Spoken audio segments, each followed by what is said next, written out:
వాక్యంలోకి మాట్లాడదాం. పరిశుద్ధ గ్రంథంలో నుంచి మార్కు సువార్త, మనందరికీ తెలిసినటువంటి మాట, మొదటి అధ్యాయం 41వ వచనాన్ని చదువుదాం.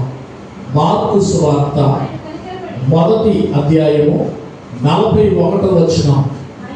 ఆయన కనికరపడి చెయ్యి చాపి వారిని ముట్టి, నాకిష్టమే, నీవు శుద్ధుడవు కమ్మని వానితో చెప్పెను. ప్రభునందు ప్రియమైనటువంటి దేవుని బిడ్డలారా, అనేక పర్యాయములు మనం చదివినటువంటి వాక్యమే మన ప్రభు అయినటువంటి యేసుక్రీస్తు 2025 సంవత్సరాల క్రితం ఆయన శరీరధారిగా ఉన్నటువంటి దినములలో ఆయన మాట్లాడుతున్నటువంటి శ్రేష్టమైనటువంటి మాట ఇది. ఆయనే మాట్లాడుతున్నాడు. ప్రియమైనటువంటి దేవుని బిడ్డలారా, ఎవరు ఆ వ్యక్తి అంటే ఎవరి? కుష్ఠరోగము కలిగినటువంటి వారు. ఏ రోగం చెప్పండి? కుష్ఠరోగం కలిగినటువంటి వారు. ప్రియమైనటువంటి దేవుని బిడ్డలారా, యేసుక్రీస్తు ప్రభువు వారి దగ్గరకు వచ్చి అంటాడు, ప్రభువా, కుష్ఠరోగి ఆయన యొద్దకు వచ్చి ఆయన ఎదుట మోకాళ్ళుని, నీకు ఇష్టమైతే నన్ను శుద్ధినిగా చేయగలవని ఆయనతో చెప్పి ఆయనను వేడుకొనగా. దేవుని స్తోత్రం చెప్పండి. హల్లెలూయా. ప్రియమైనటువంటి దేవుని బిడ్డలారా, ఒక కుష్ఠరోగం కలిగినటువంటి వాడు. కుష్ఠరోగం అంటే అనేక పర్యాయాలు చెప్పాము. తన శరీరంలో ఉన్న రక్తం అంతా కూడా సీముగా మార్చబడి, రక్తము సీము రెండు కలిసి, ప్రియమైన దేవుని బిడ్డలారా, వేపలకు వస్తున్నటువంటి భయంకరమైనటువంటి పరిస్థితి. అలాంటి పరిస్థితిలో ఉన్నటువంటి ఒక వ్యక్తి యేసుక్రీస్తు ప్రభువు వారి దగ్గరికి వచ్చాడు. ప్రియమైన దేవుని బిడ్డలారా, మనుషులు ఎవరు దగ్గరకు రానివ్వనటువంటి ఆ పరిస్థితులలో యేసుక్రీస్తు ప్రభువు వారి దగ్గరకు వచ్చి ఆ వ్యక్తి అన్నాడు, ఆయన ఎదుట మోకాళ్ళుని, నీకు ఇష్టమైతే నన్ను శుద్ధినిగా చేయగలవని ఆయనతో చెప్పి ఆయనను వేడుకొనగా. ఆయనను వేడుకుంటూ ఉన్నాడు, నీకు ఇష్టమైతే నీవు నన్ను శుద్ధినిగా చేయమని. ప్రియమైనటువంటి దేవుని బిడ్డలారా, అలాంటి దుస్థితిలో ఉన్నటువంటి వ్యక్తితో యేసుక్రీస్తు ప్రభువు వారంట వాని మీద ఏం చేశాడు? కనికరపడ్డాడు. ఆయన చెయ్యి చాపి వానిని ముట్టుకున్నాడు. దేవునికి స్తోత్రం చెప్పండి. మనుషులెవరు ముట్టుకోవడానికి ఇష్టపడలా, మనుషులెవరు దగ్గరికి వెళ్ళడానికి ఇష్టపడినటువంటి దుస్థితిలో ఉన్నటువంటి వ్యక్తిని, ప్రియమైనటువంటి దేవుని బిడ్డలారా, యేసుక్రీస్తు ప్రభువు వారు వానిని ముట్టుకున్నాడట. దేవునికి స్తోత్రం చెప్పండి. ముట్టుకొని అంటున్నాడు, నాకు ఇష్టమే, నీవు శుద్ధుడవు కమ్మన్నాడు. ఎప్పుడైతే ప్రభువారు నీవు శుద్ధుడవు కమ్మనగానే వెంటనే వాడు బాగుపడ్డాడు. దేవుని స్తోత్రం చెప్పండి.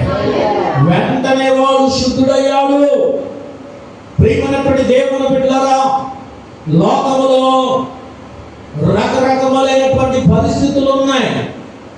బైబిల్లో కొన్ని విషయాలు మనం జ్ఞాపకం చేస్తున్నాం. నీవు శుద్ధుడవు కమ్మని ప్రభువు కుష్ఠరోగం కలిగినటువంటి వ్యక్తితో మాట్లాడుతూ ఉన్నాడు. చూడండి, లేవీకాండములో 11వ అధ్యాయము, లేవీకాండము 11వ అధ్యాయం 22వ వచనాన్ని ఒకసారి చదవండి.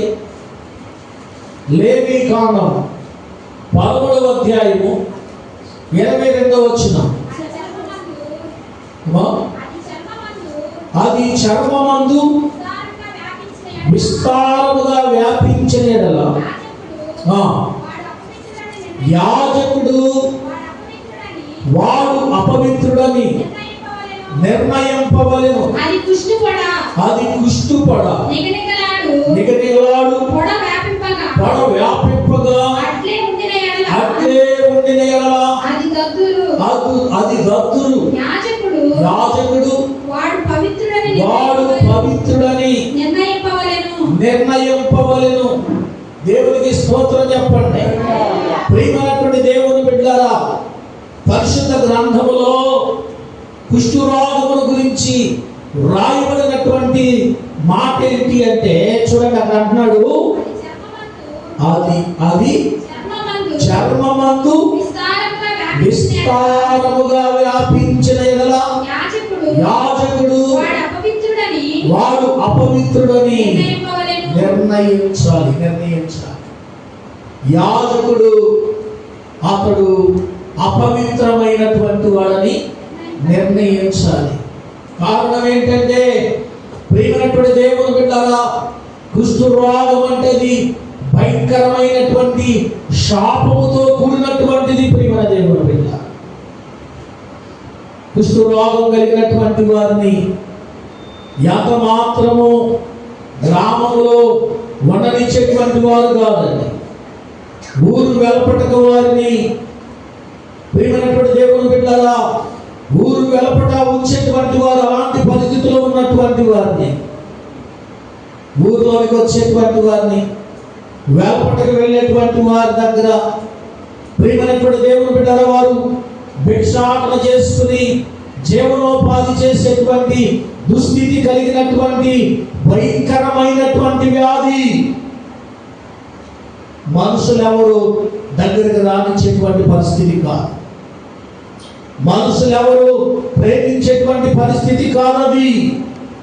అలాంటి పరిస్థితిలో ఉన్నటువంటి ఒక వ్యక్తిని యేసుక్రీస్తు ప్రభువు వారి దగ్గరకు వచ్చినప్పుడు యేసుక్రీస్తు ప్రభువు వారు అంటున్నాడు, నాకు ఇష్టమే, నీవు శుద్ధుడవు కమ్మంటున్నాడు. దేవుడికి స్తోత్రం చెప్పండి. హల్లెలూయా.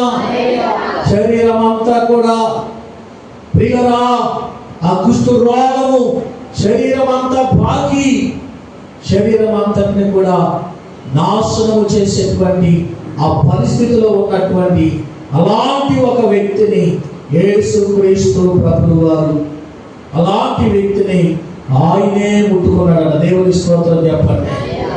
మనుషులు ఎవరికి ఇష్టం లేదండి, మనుషులు ఎవరు ప్రేమించట్లేదు, మనుషులు ఎవరు దగ్గరకు రావట్లేదు. అలాంటి పరిస్థితుల్లో ఉన్న వారిని చూసి ఆవిడ దూరం పారిపోతున్నటువంటి పరిస్థితిలో ఉన్నటువంటి అలాంటి వ్యక్తిని ప్రియులారా యేసుక్రీస్తు ప్రభువు వారు ఆయన ప్రేమించాడు. దేవుని స్తోత్రం చెప్పండి. హల్లెలూయా. అవును ప్రియమైన దేవుని బిడ్డలారా, చూడండి మరొక వాక్యంలో చూడండి 13వ అధ్యాయము 47వ వచనాన్ని కూడా ఒకసారి చదువుదాం. 47వ వచనం లేవీకాండం 13:47 చదవండి. మరియు కుష్ఠుపడ వస్త్రమందు కనబడినప్పుడు అది గొర్రె వెంట్రుకల బట్టయందేమి నార బట్టందేమి నారతోనే కాని వెంట్రుకలతోనే కాని నేర్చిన తేటయందేమి తోలునందేమి తోలుతో చేయబడు ఏ యొక్క వస్తువు నందేమి పుట్టి ఆ పొడ ఆ బట్ట ఎందేమి తోలుతో చేయబడిన వస్తువునందేమి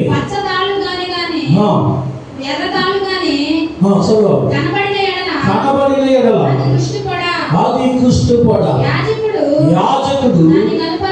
దాన్ని కనపరచవలెను. ప్రియమైన దేవుని బిడ్డలారా, చూడండి ఇక్కడ గమనించినట్లయితే ఇందాక మనం చూసినప్పుడు అది చర్మ కుష్టి.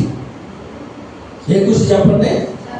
చర్మానికి వచ్చినటువంటి కుష్ఠరోగం. ఇదేదో ఏ కుష్ఠరోగం చెప్పండి? వస్త్రానికి వచ్చినటువంటి కుష్ఠరోగం అంట. దేనికోసం చెప్పండి? వస్త్రానికి వచ్చినటువంటి కుష్ఠరోగం. అందుకని ఇక్కడ అన్నాడు, చదవడం మరోసారి, మరియు కుష్ఠుపొడ ఎక్కడ కనబడుతుందంట? వస్త్రమందు కనబడినప్పుడు అది గొర్రె వెంట్రుకల. అర్థమవుతుందా మాటలో? గొర్రె యొక్క వెంట్రుకలతో తయారు చేయబడినటువంటి బట్టలు, వస్త్రములు అవి వేసుకున్నప్పుడు ప్రియులారా, అది మనిషికి కూడా ఏం చేస్తుంది చెప్పండి? అంటుకునేటువంటి పరిస్థితి. అంటువ్యాధి భయంకరమైనటువంటి పరిస్థితి ప్రియమైనటువంటి దేవుడు బిడ్డలు. అందుకే ఇక్కడ అంటున్నాడు, కనుకనే దాని గురించి అది కుష్ఠరోగం అని చెప్పి నిర్ధారణ చేసేటువంటి కృపను దేవుడు ఎవరికి ఇచ్చాడు? యాజకుడికి ఇచ్చాడు. యాజకుడు పిల్లరా నిర్ధారణ చేసేటువంటి అవకాశాన్ని యాజకుడికి ఇచ్చాడు. అలాంటి వారిని వారు కుష్ఠరోగం అని చెప్పి నిర్ధారణ చేసేటువంటి పరిస్థితి. కనుక ప్రియ దేవుని బిడ్డలారా, అలాంటి పరిస్థితిలో ఉన్నటువంటి ఒక వ్యక్తిని మన ప్రభు అయినటువంటి దేవుడు ఏం చేశాడంటే స్వస్థపరిచినట్లుగా, బాగు చేసినట్లుగా అంటాడు, నీవు నాకు ఇష్టమే, నీవు శుద్ధుడువు కమ్మని వానితో చెప్పగా వెంటనే కుష్ఠరోగము వారిని విడిచెను గనుక వాడు శుద్ధుడాయన. దేవునికి స్తోత్రం చెప్పండి. హల్లెలూయా. అవును ప్రియమైనటువంటి దేవుని బిడ్డలారా, వాడు శుద్ధుడయ్యాడు, వాడు బాగుపడ్డాడు, వాడు స్వస్థత పొందుకున్నట్లుగా మనం చూస్తూ ఉన్నాం. కనుక ప్రియ దేవుని బిడ్డలారా, ఈ కడవరి దినములలో ఎంతో మంది జీవితాలను పాడు చేస్తున్నటువంటి పరిస్థితులు కనబడుతూ ఉన్నాయి. ఎంతో మంది జీవితాలు పిల్లరా నాశనం అయిపోతున్న పరిస్థితులు కనబడుతున్నాయి. అందుకే అన్నాడు లేవి కాండంలో 14వ అధ్యాయంలో 34వ వచనంలో కూడా మరొక మాట రాయబడి చూడండి.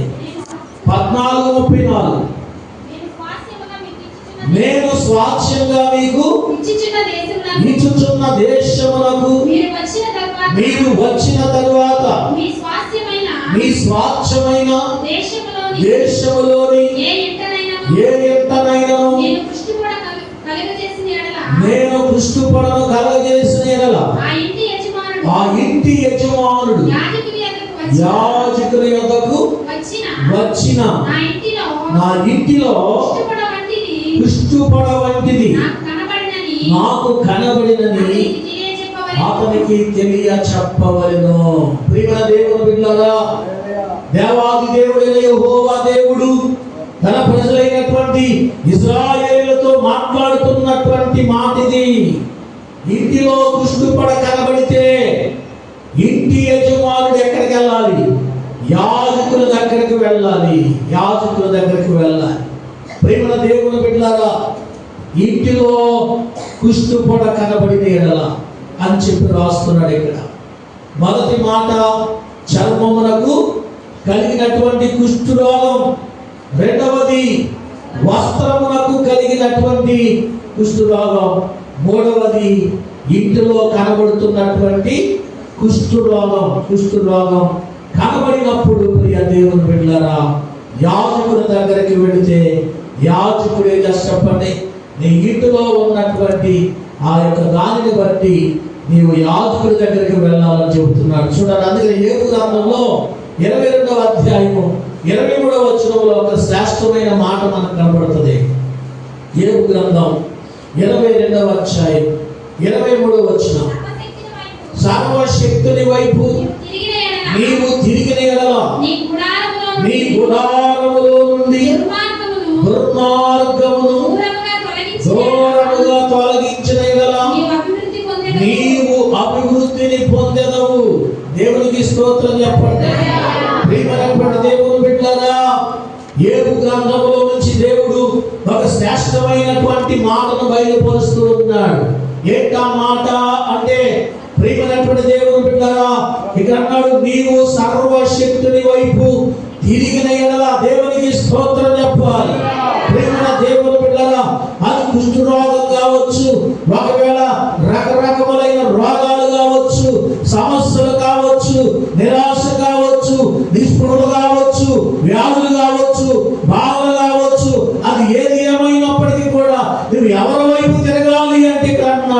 నీవు సర్వశక్తుని వైపు తిరిగిన ఎడల దేవునికి స్తోత్రం చెప్పండి. దేవుని వైపు మనము తిరగాలి, దేవుని వైపు మనము చూడాలి. మనుషుల వైపు కాదు మనము చూడవలసింది, లోకం వైపు కాదు. గాని ప్రియమైనటువంటి దేవుని బిడ్డలారా, దేవుని వాక్యంలో యోబు గ్రంథంలో దేవుడు మాట్లాడుతూ అంటున్నాడు, నీవు సర్వశక్తుని వైపు తిరిగిన ఎడల దేవుని స్తోత్రం చెప్పండి. దేవుని వైపు మనం తిరగాలి, దేవుని వద్దకు రావాలి. దేవుని వద్దకు రాకుండా ప్రియమైనటువంటి దేవుని బిడ్డలారా, మన సమస్యలు తీరవు, మన బలహీనత నుంచి విడుదల కలవు. అందుకని ఇక్కడ అంటున్నాడు, నీవు సర్వశక్తుని వైపు తిరిగిన ఎడల దేవునికి స్తోత్రం. అందుకే భక్తుడు అన్నాడు, పంటల తట్టు నా కళ్ళెత్తుచున్నాను, నాకు సహాయము ఎక్కడి నుంచి వచ్చును అంటాడు. ఆకాశమందు ఆసీనుడైనటువంటి వాడా, నీ తట్టు నా కళ్ళెత్తుచున్నాను. ఎప్పటి వరకయ్యా అంటే ఎవరి యెహోవా మనలను కరుణించు వరకు మన కన్నులు యెహోవా వైపు చూచుచున్నవి అన్నాడు. దేవునికి స్తోత్రం. చూడండి, ఆకాశమందు ఆసీనుడైన వాడా, నీ తట్టు నా కన్నులెత్తుచున్నాను.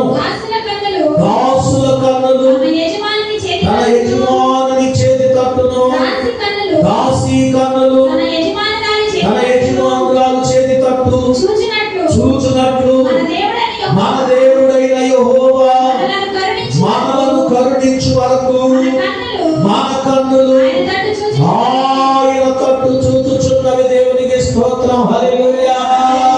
భక్తుడైన దావీదు అంటున్నాడు, ప్రజల తట్టు కళ్ళెత్తుచున్నాను, నాకు సహాయము ఎక్కడి నుంచి వచ్చును? యెహోవా వల్లే నాకు సహాయము దొరుకుతుంది. ఆకాశమందు ఆసీనుడైనటువంటి వాడా, నీ తట్టు నా కళ్ళెత్తుచున్నాను. ఎప్పటి వరకు అంటే యెహోవా మనలను కరుణించు వరకు మన కన్నులు ఆయన తట్టు చూచుచున్న. దేవునికి స్తోత్రం చెప్పండి. ఈ పగడకాల సమయంలో మన కన్నులు మన దేవుని వైపు ఉండాలి. దేవుని స్తోత్రం చెప్పాలి. మనుషుల వైపు కాదు, కానీ దేవుని వైపు ఎప్పుడైతే మన కన్నులు ఉంటాయో, దేవుని వాక్యము సెలవిస్తుంది, సర్వశక్తుడైనటువంటి యెహోవా వైపు మనము తిరిగిన ఎడల నీ గుడారముల నుండి దుర్మార్గతను దూరముగా తొలగించిన ఎడల నీవు అభివృద్ధిని పొందుతావు. నీ గుడారముల నుండి దుర్మార్గమును దూరంగా నీవు తొలగించిన ఎడల. గుడారం అంటే ప్రియమైనటువంటి దేవుని బిడ్డలారా, మన ఇంటిలో ఉన్నటువంటి ఒకవేళ ఏదైనా దుర్మార్గత ఉంటే, మన హృదయం అనేటువంటి ఇంటిలో ఏదైనా దుర్మార్గత ఒకవేళ ఉంటే, వాక్యంలో చెప్పబడినట్లుగా ఇంట్లో ఏముందంట చెప్పండి. ఇంట్లో ఏముంది? కుష్ఠరోగం ఉంది.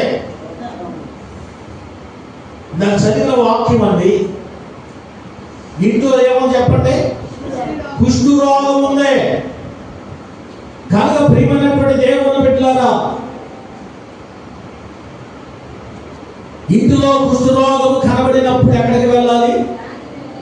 యాజకుల దగ్గరికి వెళ్ళినప్పుడు యాజకుడు ప్రియమైనటువంటి దేవుని బిడ్డలు దాన్ని నిర్ధారణ చేయాలి. దేవునికి స్తోత్రం చెప్పండి. కనుక ఇక్కడ అన్నాడు, నీ గుడారములో నుండి దుర్మార్గతను దూరంగా తొలగించేయాలి. నీ గుడారం నీ ఇంట్లో కావచ్చు, నీ హృదయం అనేటువంటి ఇంటిలో కావచ్చు. హృదయం అన్నిటికంటే మోసకరమైనది, అది ఘోరమైన వ్యాధి కలిగినటువంటిది.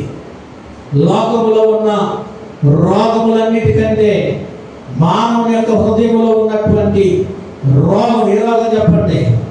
పాప రోగం. పాపం అనేటువంటి రోగము ప్రియమైనటువంటి దేవుని బిడ్డలారా, మన హృదయం అనేటువంటి గుడారములో నుండి చేయాలి. దూరంగా తొలగిపోయినప్పుడు ఏం కలుగుతుంది అంటే అభివృద్ధిని పొందేదావు. దేవుని స్తోత్రం చెప్పండి. ఆశీర్వాదాన్ని పొందుతావు. అప్పుడు నీవు దీవించబడతావు. నీ ఇల్లు దీవించబడుతుంది. నీ యొక్క హృదయం అనేటువంటి ఇంటిలో శాంతి, సమాధానం, నెమ్మది ఉంటుంది పిల్లలు. కనుకనే ప్రభు అయిన యేసయ్య అంటున్నాడు, నీవు శుద్ధుడవు కమ్ము. దేవుని స్తోత్రం చెప్పాలి. కుష్ఠరోగం కలిగినటువంటి వాడితో అంటున్నాడు, వాడి మీద కనికరపడి చెయ్యి చాపి వాడిని ముట్టి నాకిష్టమే, నీవు శుద్ధుడవు. దేవునికి స్తోత్రం చెప్పాలి. ప్రియమైనటువంటి దేవుని బిడ్డలారా, పైకి మనం మంచిగానే ఉన్నాం. మన హృదయాలలో ఉన్నటువంటి కుష్టు కంటే ప్రమాదకరమైనటువంటి దుష్టత్వము, అసూయ, దూషణ మాటలు, వేషధారణ జీవితాలను మనం విడిచిపెడితేనే మనము అభివృద్ధిని పొందుతాము. అట్టి కృప దేవుడు తన బిడ్డలమైన మనందరికీ దయచేయను గాక. ఆమె ప్రార్థన చేసుకుందాం. చిన్న ప్రార్థన చేసుకోండి. విన్న వాక్యమును బట్టి